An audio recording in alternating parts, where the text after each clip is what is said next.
And he's still selling out audiences all over the country. Ken Dodd, what a pleasure to talk to you again. Brilliant. You read that exactly as I wrote it. Brilliant. Yes. No, I'm none of those things. I'm an entertainer. I'm a comic. I'm a comedian. I started 50 years ago at Nottingham Empire, and I've been going the rounds, played all the theatres, watched them come and go. I've seen the new theatres, old theatres, new acts, old comedians, new comedians. So I really have a whale of a time. Yeah, I'm a gigster. An artiste, an entertainer. I do one-night stands. One night's all they can stand. And I go all around the country. I do 100,000 miles a year. Different cities, towns. I have a wonderful, wonderful time. Yeah, great. How has the feeling changed between 50 years ago and now when you walk out on the stage and that spotlight hits you? Oh, well, obviously, everything's changed because life changes every day, every minute of the day, something changes. Humour has changed, comedy has changed. In 50 years, as I say, I started at Nottingham. I was way down. My name was smaller than the Prince's. Who was on the bill? There was an act called Sid and Paul Kay. They were visual lads, two comedians, visual. Who else was on? Kenny Baker, the Kenny Baker's Dozen, Tony Brent, the pop singer, and over the years I've worked with some wonderful people. At one time or other, somewhere along the line, I worked with all the men I looked up to and I thought were wonderful. All the men I tried to learn from: Arthur Askey, Ted Ray, Rob Wilton. Max Miller. I did a show with the great Max Miller, one show with Max Miller, Tommy Cooper, Les Dawson, all these wonderful comics, all these men who they filled our lives with joy and laughter. Wonderful, wonderful men, and I hope I learned a little bit from each one. Who impressed you the most of all of them? Was there one person who you saw on stage that you thought had more charisma and more connection with their audience than anyone else? You couldn't say, because they all had the magic. They all had the magic. There's only one word you can use: magic. Some had great skill, some had great talent, some had great communication, but they all had magic, a little bit of magic. I mean, Tommy Cooper only had to say,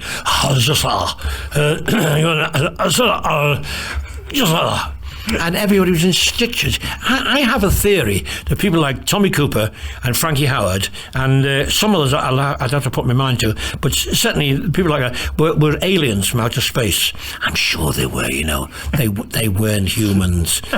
Tommy Cooper and Frankie Howerd, they weren't of our race, because you had to look at them and you start laughing. They were from the planet, probably from the planet Titter. Would you ever put yourself in that category? No. I'm completely normal. I'm completely sane and normal. Probably too normal. But that's always been my thing. I've had to fight against it about being normal. Yeah, but they were wonderful men. Arthur Askey was like a fireworks display going off. He had so much energy from one person, unbelievable. And think about all those comedians. All the majority of them were all what I'd call optimist comedians. They were all, by Jove, what a beautiful day. They all made our lives better. They enhanced. They were all always talking about how life could be great and wonderful. And they weren't sort of melancholic, or they weren't sort of moaning or groaning or cynical or sad or grouchy. See, they were great comics. I think so anyway, and that's why my comedy is all what I call jolly old Uncle Joe comedy. By Joe, Mrs. What a wonderful day. What a beautiful day for putting your kilt on upside down and shouting, how's this for a shuttlecock? What a beautiful day for borrowing your granny's corsets and hang gliding off Blackpool Tower and saying, by Joe, this is giddy. All that. How tickled we are by goodwill. Have you been tickled by goodwill, Mrs.? I feel, make people feel good, make people feel happy, make people, bring them out of if people are in a mood of depression, bring them out of it. Yes, not put them further into it. So it should be total escapism. That's what your job is. Not escapism. No. Your mind, you have choices. In your mind, and in your life, you have choices. You can either choose to live like a cynic and a grouch, and somebody who thinks the world owes you a living, and the world is an awful place, or you can think the world could be a better place. The world could be a happier place if we all went round smiling and saying, "By Jove, yes, how lovely to see you." Yes. Yes. Let's go back 50 years now and talk about how you felt that first day you went on the stage and you were the bottom of the bill. Now you're the star of the Ken Dodd Show. There's only you that people are coming to see. Did you dream in those days that you would be top of the bill and you would have your own show, or didn't it matter? Oh, you didn't dare think about it because you were too terrified. When I first went on the stage, I was so scared, I was so terrified. I used to stand on the centre. I'd look straight ahead and do my act more or less to where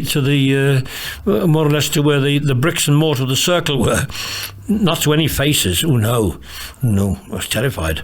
Either shaking like a leaf for the first few shows, and then you started getting a bit cocky and a bit, started taking liberties, as you do if you're a comic, because all comics are rebels. All comics are people who want to kick over the traces and want to see the world. You want to see the world. You look at the world a different way.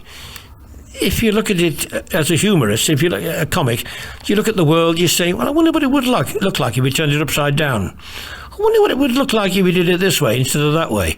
It's the idea, it's the facility for imagining in your mind the world in a different way, upside down, sideways on. That's what comedy is. It's being able to tickle the mind.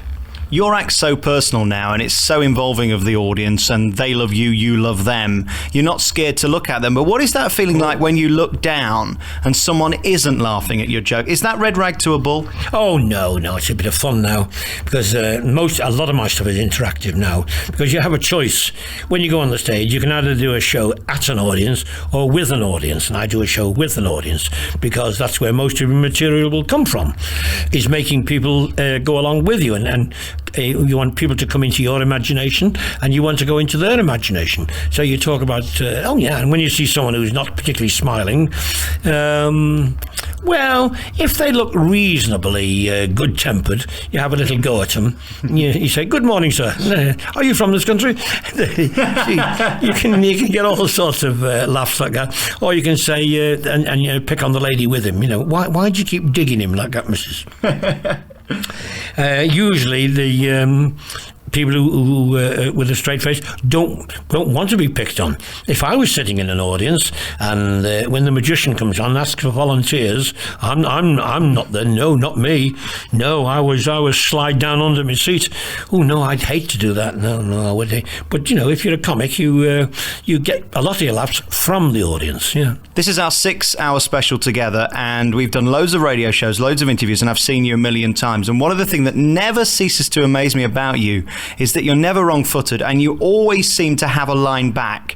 Is that just 50 years of everything being thrown at you? I suppose so. I suppose when you've been at it a long time, most of the situations have happened before. But yes, but now and again you are completely nonplussed, and all you can do is just admit that they're cleverer than you are, because there's lots of people who are cleverer than me. So you say, "By Jove, yes, I wish I'd have said that," or you wouldn't dare say that if my scriptwriter was here. You say all sorts of balmy things, but give them, why not? Some people are very funny, some people are very, very witty and very, very clever, so why not? Give credit where credit's due. If somebody says something very funny, by all means, let's all have a good laugh. It's like a party, and it's a lot of good humour. I think if you can get the audience all together, and if we're all in this together, then that's fine. Yeah. The last time I saw you did a very clever thing. You sang a song and then stopped about a minute into it, and a lady shouted, "Sing it all the way through," and immediately you came back singing the song, "Sing it all the way through." I mean, that is so clever. At what point did you think of that? Did that happen on stage that night, or did you think about it in the car afterwards when it first happened and then put it in? No, well, you're asking for trade secrets now. There's a lot goes on in comedy that, a lot. It's all very jolly. The idea, the main thing is that the audience enjoy themselves. That they've paid good hard-earned money. Going to a theatre, it's not as dear. The West End are terribly dear, but even in the provinces, even in most of the big cities, it's quite an expensive night out to go to the theatre. Although, it's surprisingly, when you see some of the things that other entertainment. Football, for instance, is very expensive. I didn't realise how much a ticket costs to go and see a match. Well, it's £500 a year now, isn't it? It's terrible. And particularly if you take in some of the big international, and that's going to discos, quite funny, because they're quite expensive, because when you realise that really you're just entertaining yourself there, you're paying a tenner to jump up and down to music, while some young lady jumps up and down opposite you, and then you both jump up and down, and you think, well, when we've had enough jumping up and down, should we go and sit down? Well, sit down. So you're paying for that as well, and can I take you home? Well, yes, but it didn't charge you 10 quid for that. You have a very busy schedule these days. Do you get much time to go to discos? Not disco, no. Discos, that's for people much, much younger than me. I'm compared with them, I'm a dear old gentleman now. No, there's lots of things I love doing, but it wouldn't be that. No, but I love racing. Oh, I know you're talking. The GGs, they're such beautiful animals. Oh, when you see a racehorse, it's absolutely gorgeous. When you think of the physique, the training, they're beautiful. And when you see them run, yes, racing, I'll go anywhere to see racing. Okay, we're going to be back in a moment. We're going to talk about your life, your loves, your passions, and we're going to play your music throughout the show as well. We're going to take your first song now, which I think is a great song, The Very Thought of You, which you do in the show with a very funny trumpet bit, and it always brings the house down. When do you think of turning a song into comedy? Because you do that so often throughout the show, where you take a song and a title and change it. Well, love and romance, and I'm a very, very romantic person, and I love songs, but love and laughter go together. They're two very similar emotions. You ask most girls, most ladies, why they love a man, and they'll say, because he makes me laugh. And love and laughter go together, so it's not surprising really that a love song can turn into can make you laugh at the same time. My next question to you is, what are you? Because I'm confused. You're allegedly a comedian because you've been doing it 50 years. You're allegedly a singer because you've had #1 hits. You're an actor. You've done Shakespeare. So what are you? I mean, who am I talking to? Well, I started off when I was a kid. I started as a ventriloquist, believe it or not.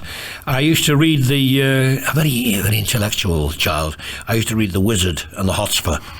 And I saw this advertisement at the back. It said, fool your teachers, amaze your friends, become a ventriloquist, send 6pence in stamps. So I did, didn't I? Yes, he'll tell you. And I became a ventriloquist. And that was when I first started doing shows. And that's when I was sort of vaccinated.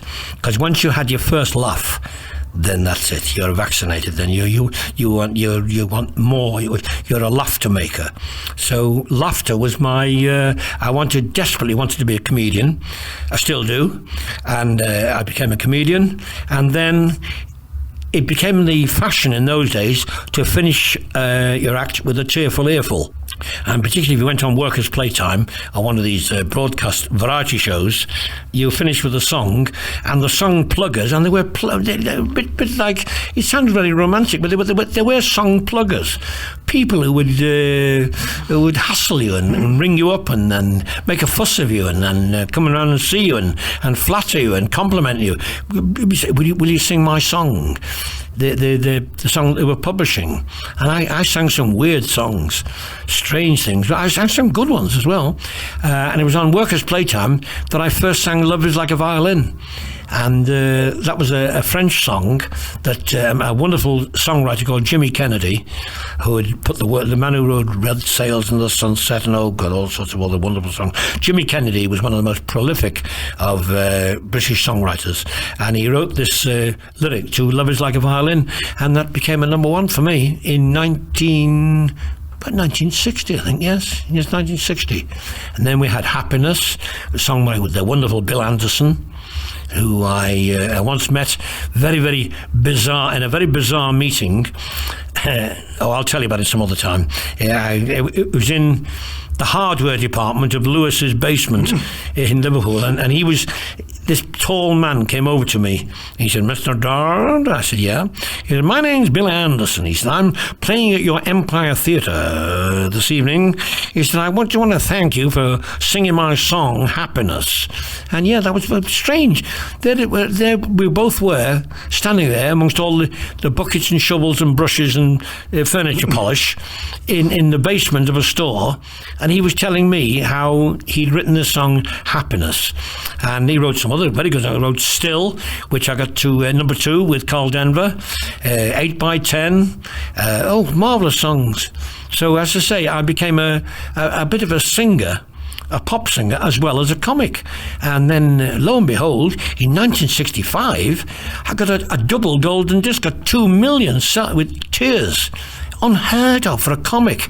And it was right in the middle of the rock and roll era, when all Stones and Beatles and the disc jockeys hated me, because they hated the idea of a corny old song like Tears coming into the charts and staying there for 8 weeks and keeping all the big groups out for another 18 weeks. Yeah, it shows you that the British public cannot be fooled. The British public, they like what they like. If they like a song, whether it's a corny old song like Tears, whether it's a waltz like The River, whether it's the Beatles or whether it's the Rolling Stones, the Who, or no matter who it is, if the public like it, they like it, and that's all there is to it. There is no other law. The law is, if the public like it, that's it. That's number one.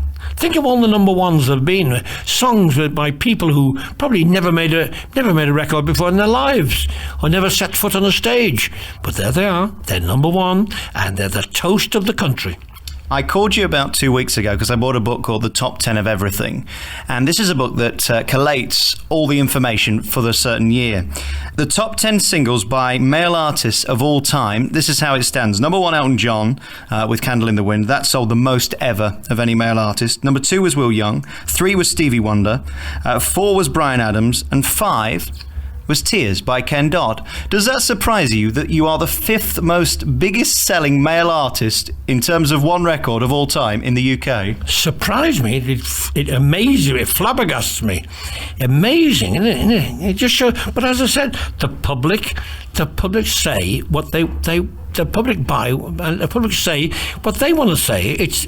They're the bosses, and that's why it's so important when you go on a stage, when you do a show, or when you say talk to people. They are the boss. They say, by Jove, if they like you, they like you, and if they don't like you, well, there's no amount of publicity, no amount of spin doctoring, no amount of flannel in the world will make them change their mind. If the public love you, they love you. And God bless them. You must look on with interest at show business today and the way that it's all PR-led and marketing-led, and they make something out of nothing to sell something, whereas you are filling theatres with virtually no publicity. As I say, you're the 5th biggest selling artist in the UK of all times in terms of that record. Does it bother you? Does it matter to you? They can't. You can't. We via newspapers and television, we, the public, we are led by the nose. We are told what we ought to like, we're told what we should do, and we're told the way we should think. But we don't. We think the way we do think, because we're very, very independent people. We are British. We think the way we want to think. No, the public go to see the show they want to see. The public vote for the artists they want to hear more of. You can't con the public. We're too clever for that. Ken Dodd's first whopping great big enormous hit. It wasn't his first number one, but it was called Tears. And I'm curious to find out about the feeling of being number one and how excited you were to find out whether you were number one. Did that matter at the time? It was a very thrilling time. I used to finish at the Palladium. We're doing twice nightly, 3 times on a Saturday. At the Palladium, and then a taxi would rush me to Euston, and I'd catch the midnight up to Liverpool. And I'd arrive in Liverpool about 5 o'clock in the morning, and as I got off the train at Liverpool, there were the post office vans and the newspaper vans were all loading and unloading, and a lot of kerfuffle, and they all stopped. And as I walked down the platform, they all stopped and all clapped their hands, all applauded. And I used to walk down there, and they were all cheering and saying, "Good on, Doddy, good lad." And because they knew by the Sunday papers that I was number one again. And it lasted for 6 or 7 weeks, 8 weeks, I think. Number one. And it was a wonderful feeling, because I'm a comedian, I'm an entertainer. And all of a sudden, I'm promoted to the number one pop singing spot of Great Britain. Yeah, and the United Kingdom, there's an amazing feeling to feel that I was there where the Beatles had been, where the Rolling Stones had been, where all the other pop singers, and I was number one. And each week I held on to this number one spot with sales. They weren't just a popularity. They were with actual hard sales of records, which people fell in love with this lovely. I'll tell you how I came to choose it. When you make a recording, you go along to Abbey Studios and you record 3 songs. Now, I don't know what the third one was, but I know the first song was Tears. The second one was a lovely song called The River, which we later on released. But when they send you the dubbings, the waxed dubbing, you have to choose. And so in the dressing room at the Palladium, I used to play this record or records to various visitors. And I said, well, what do you think? Shall we release this one first, Tears, or shall we release this one, The River? And people say, well, I like that one. That's a lovely song, The River. Lovely challenge. And they went, no. And then one day, somebody said, Tears. Oh, it's a real Back of the Shara song. Can you see? Back of the Motor Coach song. I said, that's it. That's the one. So we released that around about June or July. And it was a Back of the Shara song. It's what people were singing on their summer holidays. And it shot right up to number one. Isn't that amazing? A Back of the Shara song. So this song stayed there for 8 weeks, 18 weeks in the charts, and it was a wonderful feeling. Yeah, here I am, a comedian. One of the things at the Palladium, all sorts of very, very famous people came to visit the show, because the Palladium is the star of London. And one night in the audience, they all came round backstage, but one night there's Bing Crosby. Bing Crosby sitting on the 4th row, and I'm singing to Bing Crosby. How bizarre. Another night, Bob Hope was there. Another night, Phil Harris. Another night, Red Skelton. And all these wonderful, wonderful people all came to see the show at the Palladium, and I'm telling jokes to them. Yeah. Isn't that wonderful? Mrs. Thatcher came, and I said, isn't this wonderful, Mrs. Thatcher? For once, I'm talking and you're listening. And also, famous people came, all sorts. Harold Wilson came twice, Bessie Braddock, all sorts of marvellous people came. The Palladium was a season, it was like a dream come true. And Tears was, as I say, was not just a number one, it was a double golden disc. It sold 2 million. And then again in the November, The River, that shot up to about number 2 and number 3. That was I 1965. What a year. How did you manage to do 3 shows a day? Because today's length of shows, it wouldn't be possible, would it? Oh no, you couldn't do it today. But the whole thing was like a dream.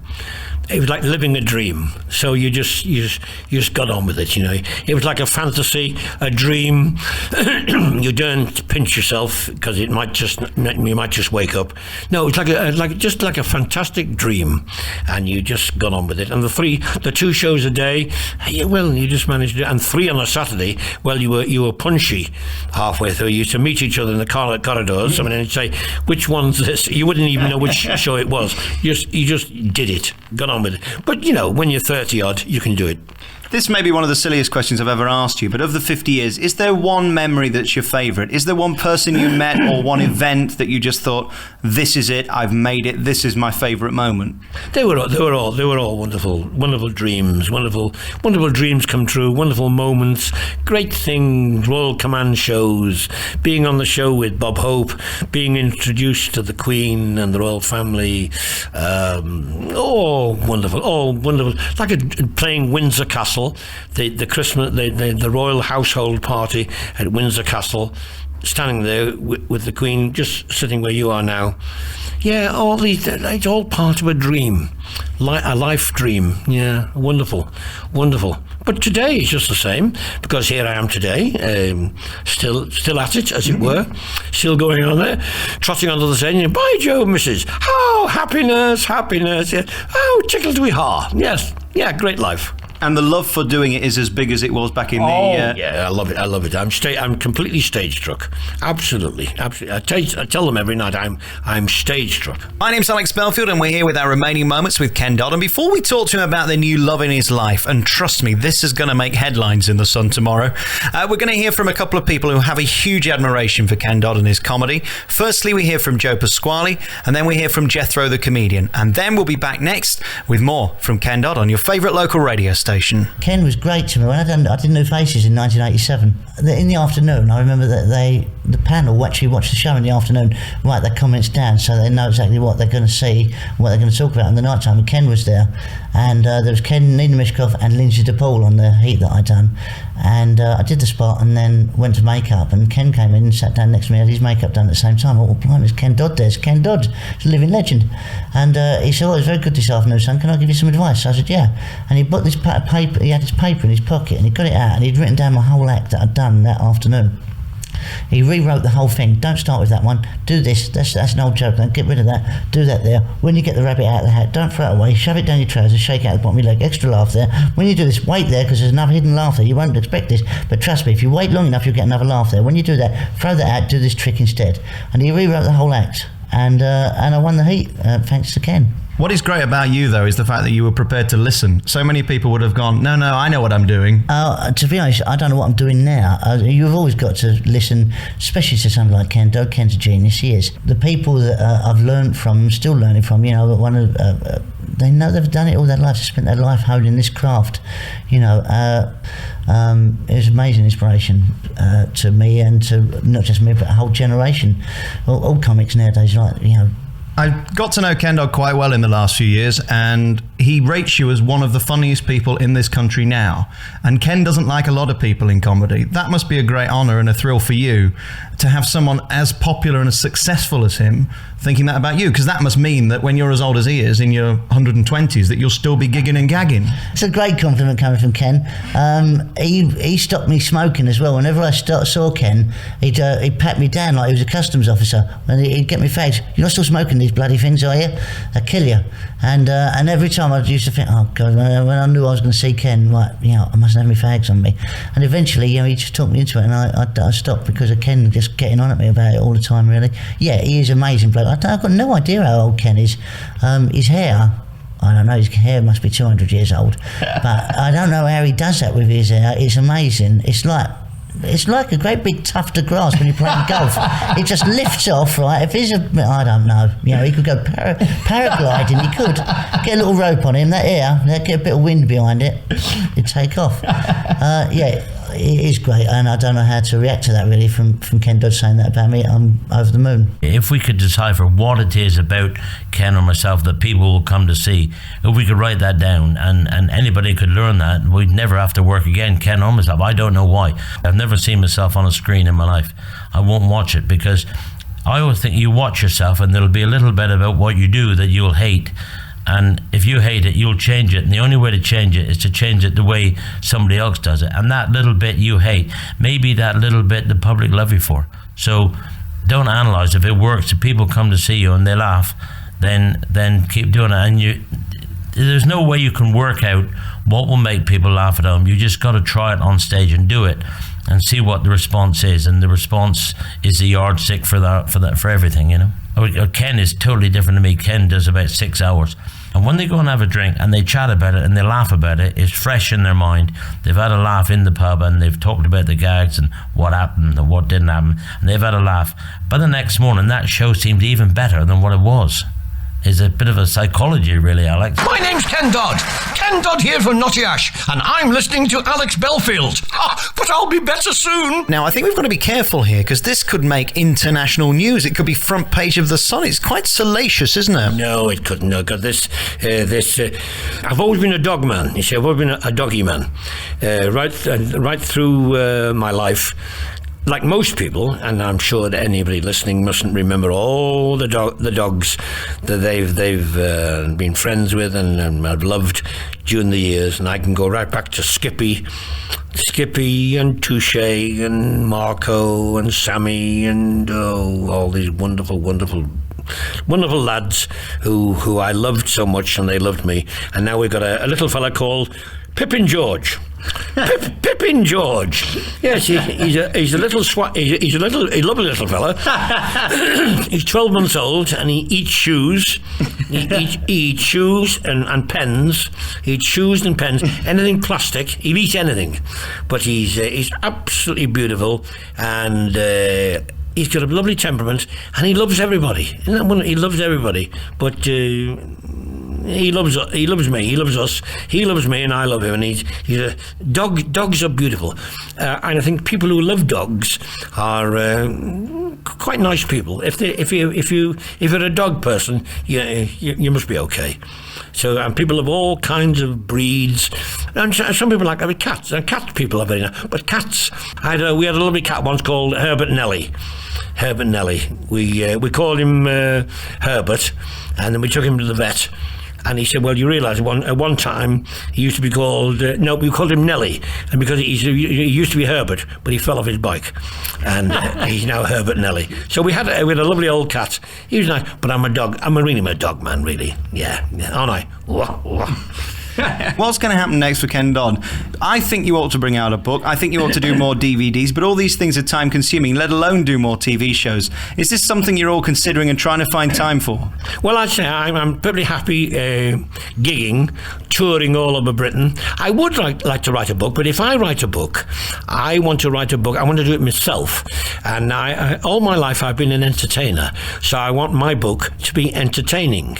I want to write a book about all the funny things that have happened to me, all the eccentric people I've met, because everybody else is balmy except me, and I want to tell them all about the weird things that have happened to me, and wonderful things that have happened to me, weird and wonderful that happened to me in 50 years in show business. And I think I've got a story. I think there's one or two lively little things to tell, but I want it to be entertaining. It's got to be, people have got to look at it and say, read it and say, oh God, that was funny. Oh yeah, oh yes, that was that. I'm glad I read that.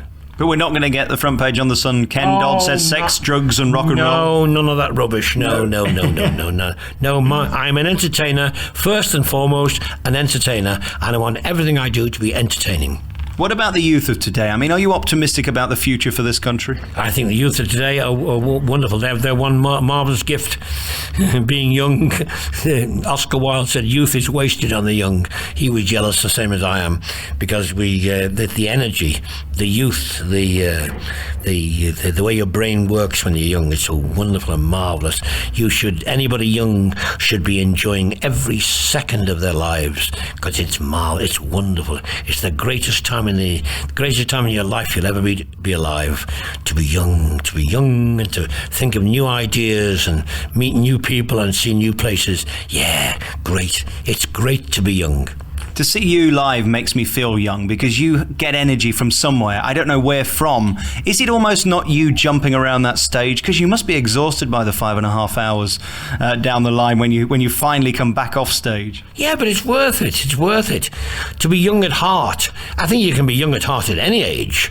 I think you can be young at heart at 60, 70, 80, 90, 100, as long as you're young at heart. But it's not quite the same as being young. because your feet tell you you're not young anymore. Your back tells you you're not young. But even so, when you're on the stage, some miracle happens, some piece of magic, because you forget. I've been on the stage with a broken ankle. I've been on the stage with all sorts of things wrong with me. I've been on the stage with pneumonia. And everybody has things in life. But I've been on the stage, and you work through it. You don't feel a thing when you're on that stage. Something magic happens. Something wonderful happens. You are an entertainer, and then this magic takes over, and you become Superman. Ken Dodd, it's been a pleasure talking to you today. And for the last 6 years, every year we sit down and we make one of these programs, and it never ceases to amaze me how you still manage to do it. You still manage to pull the audiences. They still love you just as much as they did 50 years ago, and you're still as unbelievable as a performer and have the memory of a genius. Congratulations on everything. And you're coming to a theatre near everyone, because you're up and down the country, touring north, south, east and west. And I shall talk to you next year to do another programme, I'm sure. Thank you. Young man, young man. I hope his mother still does his washing. The Alex Belfield In Conversation podcast with daisymedia.co.uk.